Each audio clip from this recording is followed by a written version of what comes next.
Hello student, myself Digeshri Devangan, guest lecturer, Department of Commerce, government GHG PG college Balod. मेरा subject है specialised account, जिसमें मेरा topic है insurance company account, यानी account of insurance company. अब देखिए, अब हम इंश्योरेंस कंपनी का जो है अकाउंट तैयार करेंगे, आगम खाता, लेकिन कुछ डिफरेंस जो है यहाँ पे आपको पॉइंट मिलेगा। देखिए, 31 मार्च 2014 को आइडल, हम एक चेंज कर देते हैं 14 को 19, 31 मार्च 2019 को आइडल, चलिए 14 ही रहने देते हैं। 31 मार्च 2014 को आइडल अग्नि बीमा कंपनी लिमिटेड की पुस्तकों से अग्नि बीमा के संबंध में आपको निम्न विवरण दिया है। 31 मार्च 2013 को असमाप्त जोखिम के लिए 5 लाख, 31 मार्च 2013 को अतिरिक्त संचय 1 लाख, चुकाए गए दावे 6,40,000। अदत्त दाव के संबंध में है 31 मार्च 2013 को 65,000, 31 मार्च 2014 को 90,000। अब प्रबंध के व्यय है आपका क्लेम के संबंध में चुकाए गए 30,000 के कानूनी व्यय और 2,80,000, कानूनी 30,000 और आपका प्रबंध व्यय 2,80,000। पुनर्बीमा प्रीमियम 75,000, पुनर्बीमा वसूली 20,000, प्रीमियम 11,20,000, ब्याज लाभांश 64,520, उपयुक्त पर आयकर 6,520, विनियोगों की बिक्री पर लाभ 11,000, कमीशन 1,52,000। अब देखिए, नया पॉइंट जो हमारे क्वेश्चन में है वो क्या है। 13-14 के लिए आपको अग्नि बीमा खाता खोलना है। असमाप्त जोखिम के लिए प्रीमियम का 50% आपको संचय करना है, 1 लाख अतिरिक्त संचय रखना है। यह मान लीजिए कि प्रीमियम और दावे का 1/4 भाग भारत के बाहर और व्यापार से संबंधित है। ये हमारा एक नया पॉइंट है कि जो प्रीमियम है और दावा है उसका 1/4 भाग भारत के बाहर है और भारत के बाहर। जैसे कि हमने लेक्चर में बताया था कि भारत के बाहर और भारत के अंदर दोनों को हमको अलग अलग दिखाना होगा, यानी प्रीमियम और दावा जो भारत के अंदर है और भारत के बाहर है उसको हमको अलग अलग दिखाना पड़ेगा, है ना। अब उसके बाद, और भारत में प्रतिवर्ष लिखी गई कुल प्रीमियम की राशि है 11,25,000 थी, है ना। कितना थी? 11,25,000। तो ये डिफरेंस क्वेश्चन है। इंग्लिश में भी मैं यहाँ पे दिखा देती हूँ आपको, ये अमाउंट। चलिए, अब शुद्ध प्रीमियम अर्जित प्रीमियम की हम गणना करते हैं। तो यहाँ पे सबसे पहले प्रत्यक्ष व्यवसाय पर कमीशन, प्रत्यक्ष व्यवसाय प्रीमियम, सॉरी कमीशन नहीं, प्रीमियम, प्रत्यक्ष व्यवसाय पर प्रीमियम, है ना। तो प्रत्यक्ष व्यवसाय पर प्रीमियम हमको दिया हुआ है आपका 11,20,000। आपके क्वेश्चन में दिया है कितना? 11,20,000। ठीक है। फिर उसके बाद हम इसमें प्लस कर देते हैं, क्या प्लस करते हैं? प्राप्त पुनर्बीमा,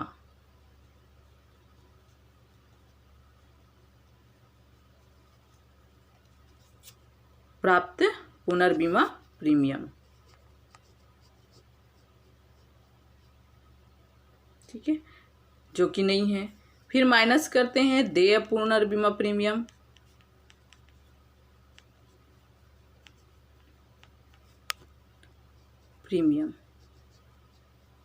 तो देय पुनर्बीमा प्रीमियम है हमारे पास जो है, जो कि माइनस हो जाएगा आपका 75,000,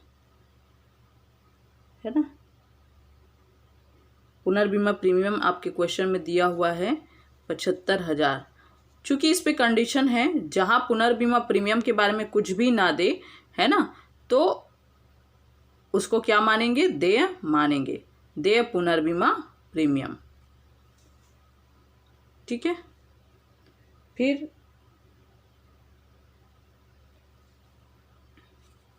अब आ जाएगा हमारा जो है कितना? 10,45,000।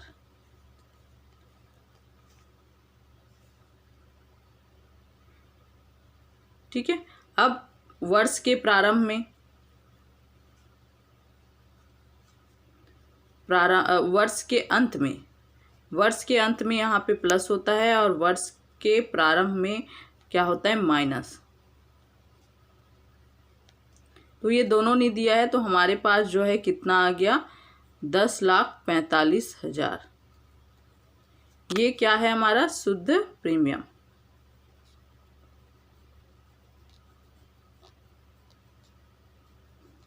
अब देखिए, इसमें भारत के बाहर है और भारत के अंदर है ना, यानी 1/4 भाग भारत के बाहर के व्यापार से संबंधित है। तो यहाँ पे हमको अलग अलग कर देना पड़ेगा, भारत में और भारत के बाहर।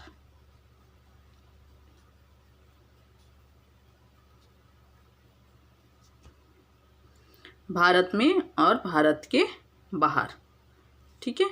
तो भारत में कितना, 3/4 भाग, और भारत के बाहर कितना व्यापार है, भारत के बाहर से 1/4 भाग जो है भारत के बाहर है। तो आपका जो है 10 लाख जो है आपका आया कितना, 10,45,000। तो उसका भारत, देखिए अगर हम आगम खाता में पूरा लेंगे है ना, लेकिन यहाँ दिखाना पड़ेगा अलग से कि इसमें भारत में कितना है और भारत के बाहर कितना है। तो 10,45,000 का 1/4 भाग भारत के बाहर। अब देखिए यहाँ पे भारत में 3/4 भाग आएगा, यानी 10,45,000 का 3/4 भाग 7,83,750, और भारत के बाहर 1/4 भाग का है तो 2,61,250। तो इस प्रकार जो है हमको अलग अलग यहाँ पे दिखाना पड़ेगा, ठीक है। वैसे ही दावे में भी करना पड़ेगा। अब दावा, अनुसूची 2 दावे की गणना करना पड़ेगा हमें। तो इसमें सबसे पहले है भुगतान किए गए दावे।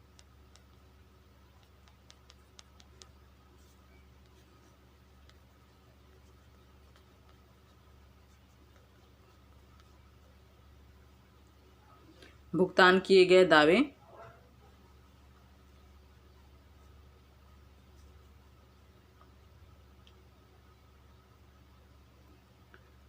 प्लस है पुनर्बीमा, स्वीकृत पुनर्बीमा दावा,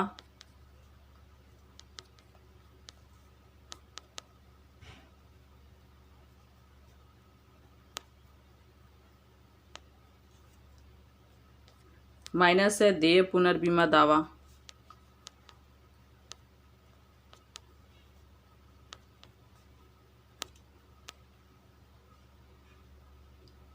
तो हमारा जो दावा है वो है 6,40,000 का, 6,40,000 का।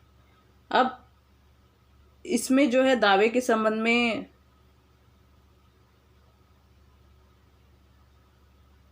कानूनी व्यय है ना, तो व्यय क्या हो जाता है, प्लस हो जाता है ना।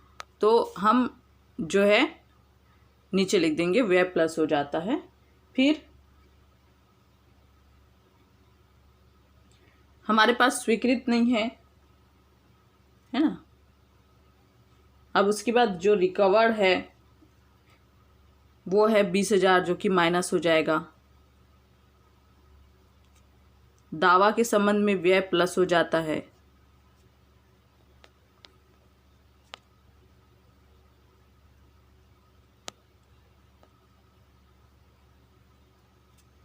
प्लस हो जाएगा, तो दावा के संबंध में व्यय कितना है, 30,000। तो इस प्रकार हमारा शुद्ध दावा आ जाएगा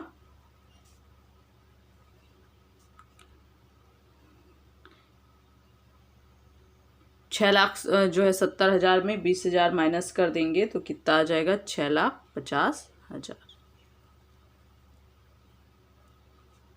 ठीक है। अब प्लस करते हैं वर्ष के अंत में कोई अदत्त दावा है,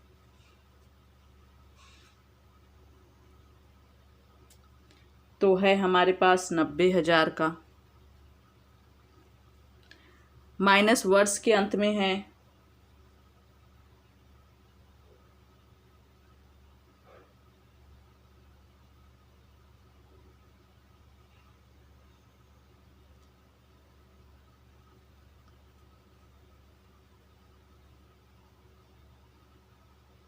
हमारा 65,000 का, माइनस 65,000। 52,000। तो ये हमारा आ गया शुद्ध देय दावा आ गया, ये शुद्ध देय दावा 6,75,000, 6,75,000। अब देखिए इसमें भारत के बाहर, भारत में 3/4 भाग और भारत के बाहर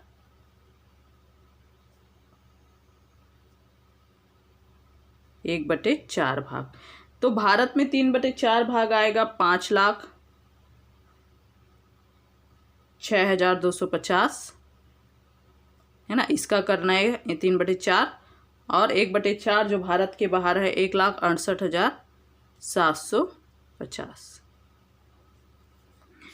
ठीक है, लेकिन आगम खाता में आपको 6,75,000 ही दिखाना है।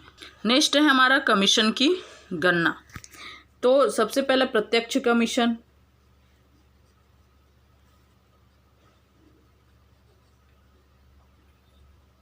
प्रत्यक्ष कमीशन। तो आपके क्वेश्चन में प्रत्यक्ष कमीशन दिया है 1,52,000, 1,52,000 प्लस स्वीकृत पुनर्बीमा पर कमीशन या स्वीकृत कमीशन आपके खाते में नहीं दिया है, मतलब प्रश्न में नहीं दिया है, माइनस अर्पित पुनर्बीमा पर कमीशन,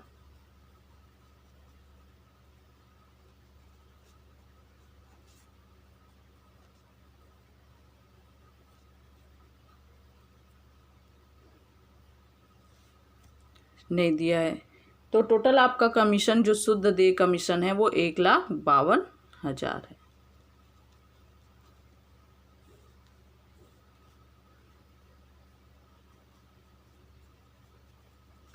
शुद्ध कमीशन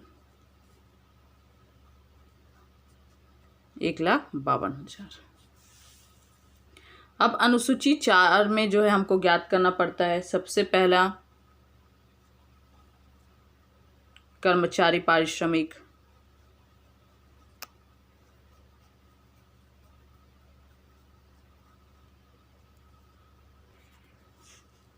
ये हमको नहीं दिया हुआ है। दूसरा यात्रा व्यय, ये भी हमको नहीं दिया है। तीसरा है प्रबंधकीय व्यय,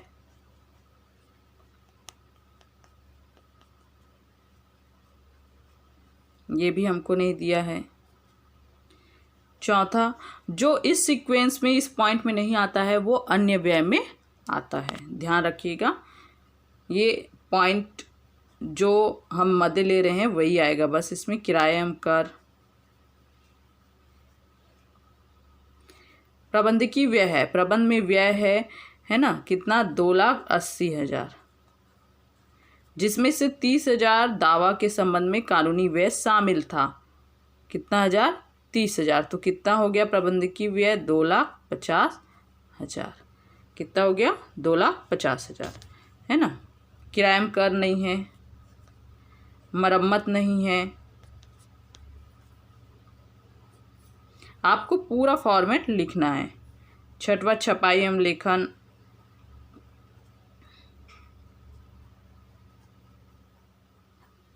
छपाई एवं लेखन नहीं है। कानूनी व्यय, ये भी नहीं है। संचार व्यय भी नहीं है।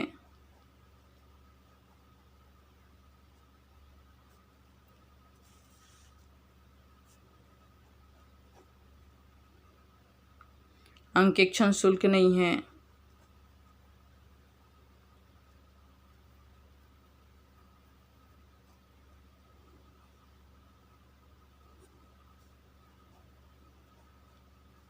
विज्ञापन प्रचार,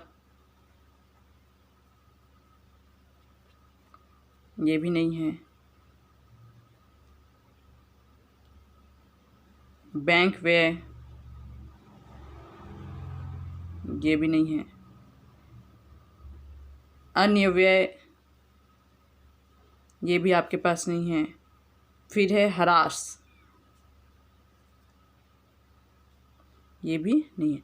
तो टोटल आपका व्यवसाय से जो व्यय है बीमा व्यवसाय से वो है 2,50,000। बीमा व्यवसाय से आपको प्रबंधकीय व्यय हुआ है 2,50,000।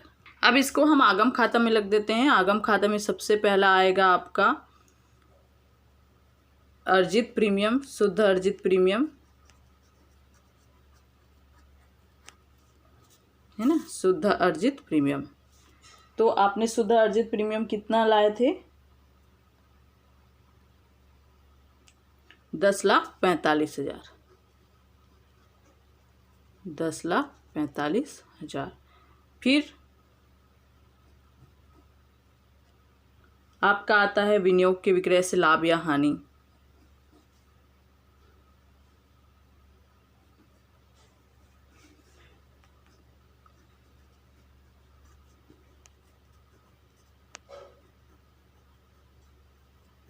तो आपको लाभ हुआ है विक्रय से, है ना, कितने हजार का? 11,000 का। कितने हजार का आपको लाभ हुआ है? 11,000 का। फिर आता है ब्याज लाभांश।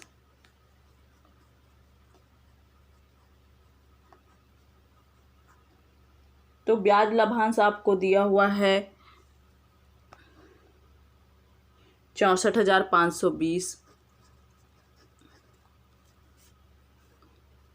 फिर अन्य,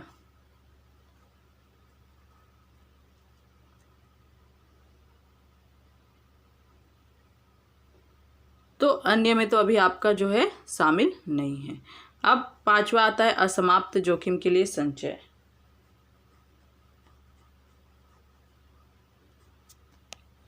असमाप्त जोखिम संचय, इसमें प्रारंभिक में आपको दिया है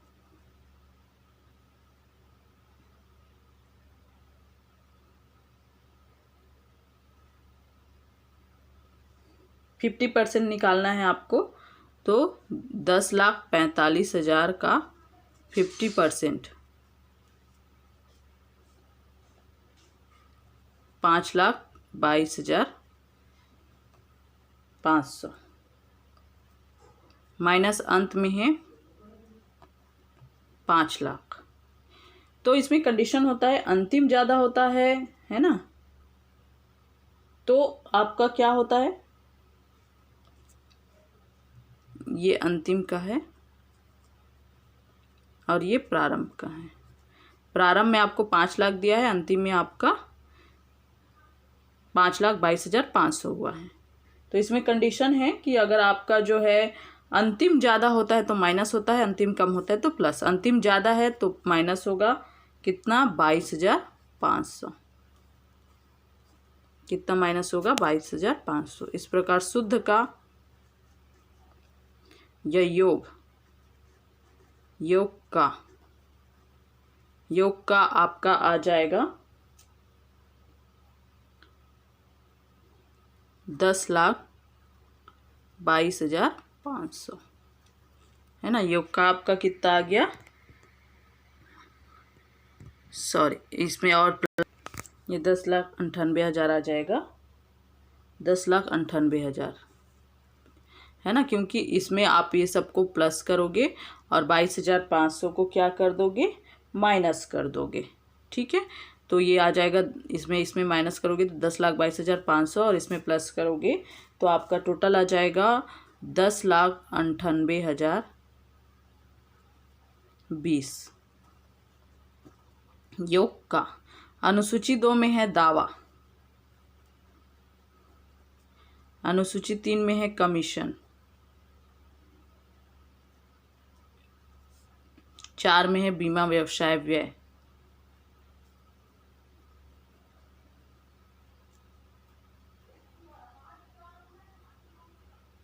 तो दावा में हमारा आया था, हमने लाए थे कितना? 6,75,000।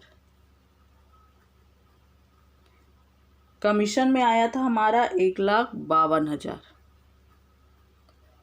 और बीमा व्यवसाय में है हमारा 2,50,000।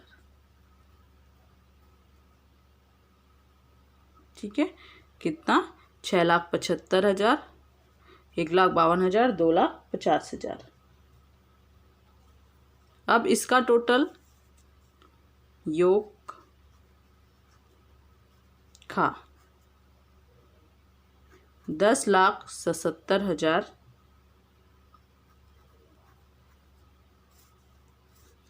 अब ये जो आएगा वो अग्नि बीमा